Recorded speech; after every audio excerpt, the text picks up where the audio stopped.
बिस्मिल्लाहिर्रहमानिर्रहीम। अस्सलाम वालेकुम नाज़रीन, उम्मीद करता हूँ आप तमाम लोग खैरियत से होंगे। सुबह का जो ब्लॉग था मैंने उसमें कुछ रिपोर्ट किया आपको कि जनाब तहरीक इंसाफ के अंदर कुछ मैस क्रिएट हुआ है और उस मैस के रीजंस क्या हैं वो थोड़ा सा डिग आउट करते हुए आज काफ़ी सारी चीज़ें खुलकर सामने आ गई हैं। आज के दिन की डेवलपमेंट्स काफ़ी बड़ी बड़ी हैं, मैं वो आपके सामने रख देता हूँ। और कैसे सियासी जमातें मीडिया को इस्तेमाल करती हैं अपनी ही जमात के खिलाफ, और कैसे सहाफ़ी जो आपके और मेरे सामने आकर बड़े जय्यद और बड़े पाक साफ और बड़े क्रेडिबल और बड़े बासूल लोग बनते हैं, उनकी ज़ाती ज़िंदगियों में और उनकी सियासी जमातों के साथ रवाबित के एंड पे क्या चल रहा होता है उसके ऊपर थोड़ी सी बात करते हैं। जनाबे वाला शेर अब्दुल मरवत साहब एक आउटस्पोकन पॉलिटिकल लीडर हैं पाकिस्तान तहरीक इंसाफ के, और आप सुन्नी इत्तेहाद काउंसिल के, थोड़े से ब्लंट हैं, थोड़े से पार्टी पॉलिसी से हटकर भी चलते हैं। मैंने सुबह रिपोर्ट किया। अब कहानी का आगाज कहाँ से होता है मैं थोड़ा सा बैकग्राउंड में लेके जा रहा हूँ, वहां से मैं सारा कड़ी से कड़ी जोड़कर आपके सामने रखने की कोशिश करता हूँ कि आपको इजीली समझ आ जाए कि मामलात चल कहाँ से रहे थे। ये आज सुबह अदील राजा साहब हैं, एक सीनियर सहाफ़ी, अरशद शरीफ शहीद के ये एग्जीक्यूटिव प्रोड्यूसर होते थे शो के, इंफॉर्मेशन रखने वाले इंसान हैं। उन्होंने सुबह एक ट्वीट किया, इमरान खान की मुलाकातों पर पाबंदी के नतायज आना शुरू। कल की मुलाकात में 3 ऐसे नाम केपीके से सेनेट के लिए सामने आए जो कि असल लिस्ट में मौजूद ही नहीं थे, जो तहरीक इंसाफ से की जानिब से इमरान खान सबको भेजी गई। जराये के मुताबिक फैजुर रहमान, वकास औरकजई और खुर्रम जिशान नामी अशखास की सेनेट टिकट देने की मंजूरी इमरान खान से ली गई, जबकि ये नाम किसी लिस्ट में ना थे और शेर अब्दुल मरवत ने इमरान खान को पेश किए। इसलिए शायद इमरान खान से मुलाकात पर पाबंदी लगाई गई ताकि सेनेट में ऐसे नाम डाल दिए जाएं। खालिद मसूद का नाम उमैर न्याजी और हामिद खान की जानिब से दिया गया। शेर अब्दुल मरवत साहब इससे पहले भी इस तरह के काम कर चुके हैं और कल हाई कोर्ट में जेल में मुलाकात करने वालों के नाम भी अपनी मर्जी से डाल दिए और असल अफराद के नाम इस लिस्ट में से निकाल दिए ताकि जेल में इमरान खान को तनहा करके अपनी मर्जी के फैसले लिए जा सके। कहानी यहाँ से स्टार्ट होती है सेनेट की सीटों से। सेनेट की सीटों के ऊपर सेनेट का इलेक्शन आ रहा है, तो सेनेट की जो टिकट्स हैं उसके ऊपर ये सारा फड्डा पड़ा हुआ है। एक दो नाम मैं थोड़ा हाईलाइट कर दूं। पार्टी की जानिब से शिबली फराज साहब हो जाएं, हमाद साहब हो जाएं, और बाकी जो लीडरान बाहर हैं मियां असलम इकबाल साहब और सवाती साहब, ये तमाम लोग जो हैं इनसे कहानी स्टार्ट होती है कि इन लोगों ने रेफर किया या रेकमेंड किया डिजिटल मीडिया, और जो पहले वज़ीर-ए-आला पंजाब उस्मान बुज़दार साहब के दौर में डिजिटल मीडिया के जो हेड थे, जो सीएम ऑफिस के एक स्पोक्स पर्सन कह लीजिए डिजिटल के लिए, या एक कॉरेस्पॉन्डेंट कह लीजिए, या एक पर्सन जो गवर्नमेंट का डिजिटल के थ्रू रिपोर्ट करता था गवर्नमेंट इनिशिएटिव्स, उसका नाम है अजहर मशवानी। अजहर मशवानी साहब के साथ जो हुआ माजी में आप सबके सामने है, कैसे उनको उठाया गया, कैसे उनके बाद वालिद, उनके भाई एंड एवरीथिंग, कैसे उनकी फैमिली कब से गुजरी, वो सबके सामने है। अजहर मशवानी साहब को सेनेटर के लिए इन तमाम लीडरान ने रेकमेंड किया था। उनका नाम इमरान खान साहब की मंजूरी के लिए जेल में भेजा गया था, लेकिन अजहर मशवानी साहब का नाम काट दिया गया। उसके बाद एक मेस का आगाज होता है एक दो लोगों की जानिब से, और उस मेस को मैं थोड़ा डिटेल में आपके सामने रख देता हूं। अबूजर फुरकान साहब हैं, वो खुलकर आते हैं शेर अब्दुल मरवत साहब की सपोर्ट में, और वो खुलकर इल्जाम लगाते हैं अरसलान बलोच साहब के ऊपर और अजहर मशवानी साहब के ऊपर कि जनाब ये गिद्ध हैं और ये ब्ला ब्ला ब्ला सख्त अल्फाज इस्तेमाल करते हैं। उसके मुकाबले में काउंटर करने अजहर मशवानी की सपोर्ट में काउंटर करने अरसलान बलोच साहब आते हैं, डिजिटल मीडिया एक्टिविस्ट हैं, पाकिस्तान तहरीक इंसाफ की बड़ी सख्त जुबान इस्तेमाल करते हैं, पाकिस्तान से बाहर रहते हैं। अरसलान बलोच साहब आते हैं और वो कहते हैं हमें कई अंदरूनी बातें पता होती हैं, लेकिन इसलिए चुप रहते हैं कि फोकस ना हटे, लेकिन कुछ लोग मजबूर कर देते हैं कि इनकी हकीकत खोली जाए। पिछले साल यकम रमजान को अजहर मशवानी को अगवा करके 8 दिन गायब रखा गया। चौथे दिन जमान पाक में फैसल शेरजान नामी शख्स इमरान खान साहब के पास लाहौर के 2 बंदों के नाम लेकर गया, अवैस यूनिस या अबूजर फुरकान को अपना सोशल मीडिया का फोकल पर्सन बना दे। इन दोनों की टोटल काबिलियत ये थी कि ये फैसल शेरजान की टीसी करते थे। इमरान खान ने फैसल शेरजान और इसके टाउटों की बेइज्जती करके निकाल दिया। बाकी 9 मई के बाद किधर थे, आवाज तो तुम लोगों की निकलती नहीं। इसमें मुखातिब किया है अरसलान बलोच साहब ने अबूजर फुरकान साहब को। अच्छा, इसके ऊपर मैंने अबूजर फुरकान साहब का वर्जन भी ले लिया। मैंने उनको मैसेज किया था, मैंने कहा जनाब आपके ऊपर ये इल्जाम है, मैं इसके ऊपर ब्लॉग करने लगा, मुझे अपना वर्जन दे दीजिए। उन्होंने कहा ये टोटल प्रोपेगेंडा है, ये टोटल झूठ है, ये बकवास है। एक चीज का मैं शाहिद हूं, एक चीज का मैं विटनेस हूं, इस सारे वाकये में जब अजहर मशवानी साहब को अगवा किया गया था तो सोशल मीडिया के लिए नाम जो थे वो इमरान खान साहब तक पहुंचाए गए थे।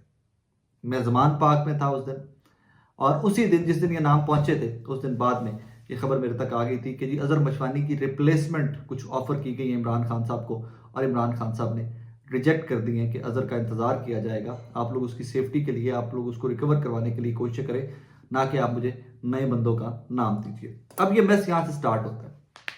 इस मैस में शेर अफजल मरवा साहब का ग्रुप है एक, और एक नजरियाती ग्रुप है तहरीक इंसाफ का, और वो एक दूसरे के ऊपर हमले करते जा रहे हैं। मामला सेनेट के इलेक्शन के ऊपर फंसा हुआ है, लेकिन अजहर मशवानी साहब के नॉमिनेशन पेपर जो है वो भी हासिल कर लिए गए, बल्कि जमा करा दिए गए हैं।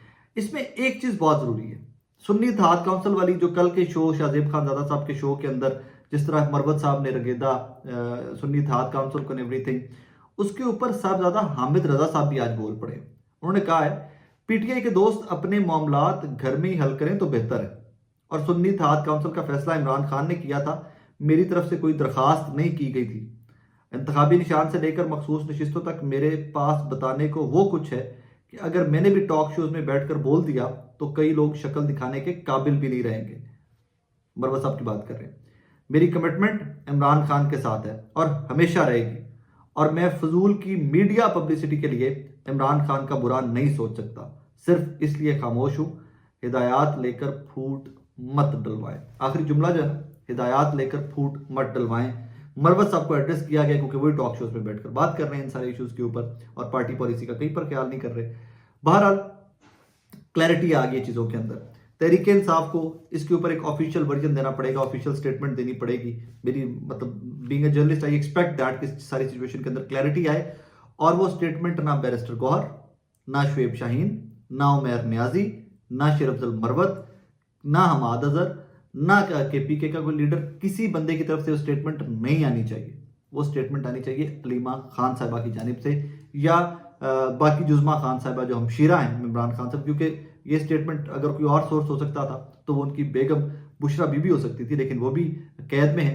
तो सिर्फ जो फैमिली है, इमीडिएट फैमिली है इमरान खान साहब की, वो मुलाकात करें। मेरी रिकमेंडेशन है कि मैं बीइंग अ साफी, क्लैरिटी कैसे आ सकती है सारी सिचुएशन के अंदर, क्योंकि इन्हीं वकला के ऊपर 8 फरवरी के इलेक्शन से पहले भी बहुत सारे इल्जाम लगते रहे कि इल्जाम थे, और उनकी पार्टी के अंदर से लगते रहे कि टिकट बेचे गए हैं, पैसे पकड़े गए हैं, मनपसंद वकीलों को टिकट दिए गए हैं, जिनको कोई यूनियन काउंसलर का टिकट ना दे उनको एमपी और एमएनए के टिकट्स दिए गए हैं। उसके बाद हाँ, I am witness to one thing, मेरी इंफॉर्मेशन है, रिपोर्ट भी किया हुआ है पहले, मैंने पीटीआई के बहुत सारे लोगों से बात की थी, जो पीटीआई पुरानी के मतलब जो पुराने लीडरान चले आ रहे थे, वकला वाला विंग नहीं, जो पुराने सियासी लोग चले आ रहे थे, और मैंने उनसे काफ़ी सारे लोगों से बात की थी, कंफर्म किया था कि क्या इन वकला को टिकट्स आप लोगों की मर्जी से दिए जा रहे हैं। तो उसके ऊपर मुझे खुलकर ब्लंटली कहा गया था कि भाईजान हमने बहुत रजिस्ट किया और बहुत सारे टिकट्स हमने भी चेंज करवा दिए, वरना इन्होंने तो सारे वकील भर दिए थे और हमारा बेड़ा गर्क करके रख देना था पंजाब और केपी में, नेशनल असेंबली और प्रोविंसेस के अंदर जिस तरह टिकट इन लोगों ने बांटे।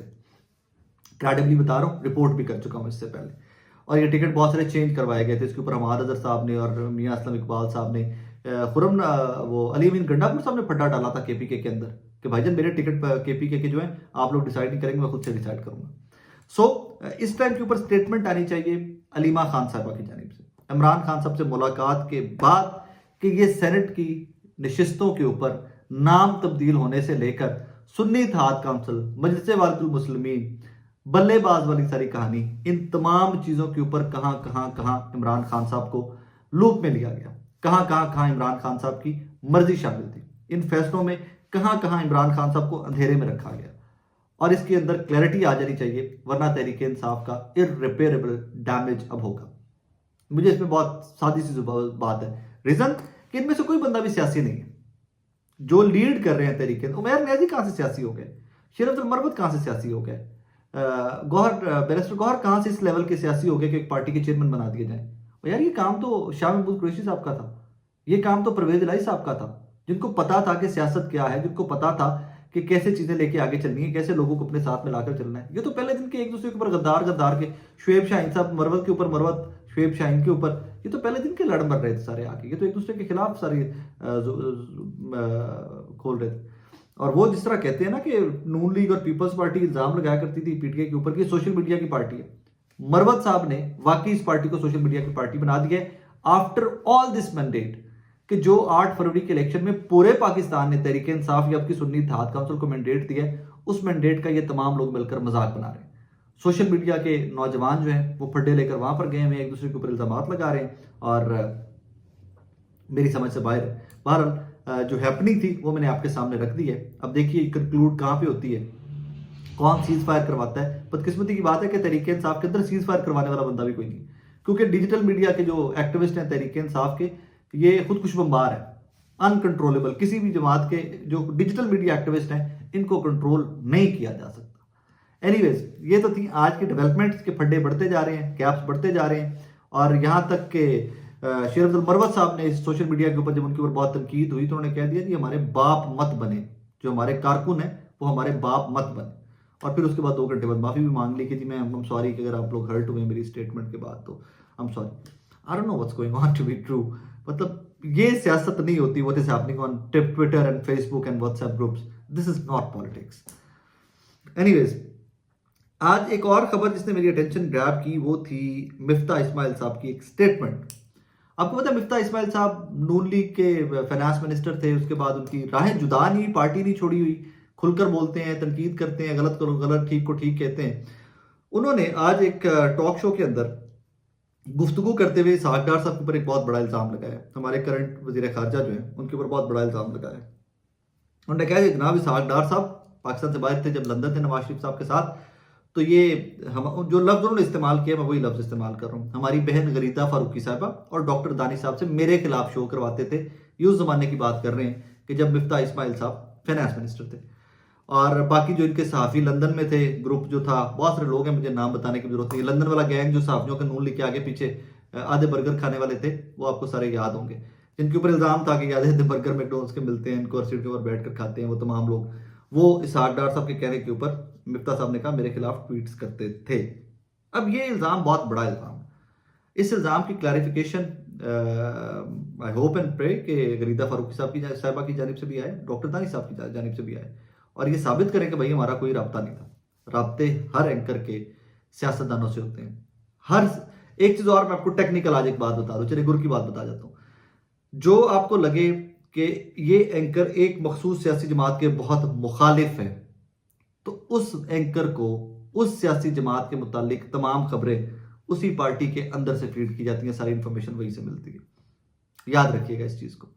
हाँ, अब अगर आप किसी के कहने के ऊपर शो कर देते हैं, किसी की टिप्स के ऊपर या किसी के एक फोन कॉल के ऊपर या व्हाट्सएप मैसेज के ऊपर अगर आप किसी के खिलाफ शो कर देते हैं, तो आपकी क्या क्रेडिबिलिटी है? मतलब यार पपेट्स, क्या आप पपेट हैं? आपको कोई भी साहिब इक़्तिदार या ताकतवर आदमी मैसेज करेगा, फोन करेगा, ये कर दो, आप कर देंगे, आज ऐ कर दो, आप कर देंगे, ये ट्वीट कर दो, आज कब कर देंगे? आपका जर्नलिज्म यही है क्या? आपकी क्रेडिबिलिटी यही है क्या? बहुत सारे इस तरह के एंकर हैं, मैं जाती तौर पे जानता हूं, कि जो मालिकान की भी नहीं सुनते। हाँ, नहीं सुनते मालिकान की भी। मालिकान भी अगर बोलें कि यार ये लाइन नहीं लेनी, ये लेनी, कहते भाईजान नौकरी छड़ देंगे, नहीं करांगे, अपनी जो समझ आएगा वो करेंगे। और हाँ, बहुत सारे ऐसे लोग भी हैं कि जो शायद इंतजार कर रहे होते हैं कि कोई मिनिस्टर, कोई चीफ मिनिस्टर, कोई एम नहीं तगड़ा, कोई जो चीफ मिनिस्टर या प्राइम मिनिस्टर के नजदीक है, कोई एम नहीं सानू मुंह तलाए, मैसेज तो करे कि अजय लाइन लेनी है। लेकिन उन लोगों की क्रेडिबिलिटी क्या है मार्केट के अंदर, मुझे आपको बताने की जरूरत नहीं।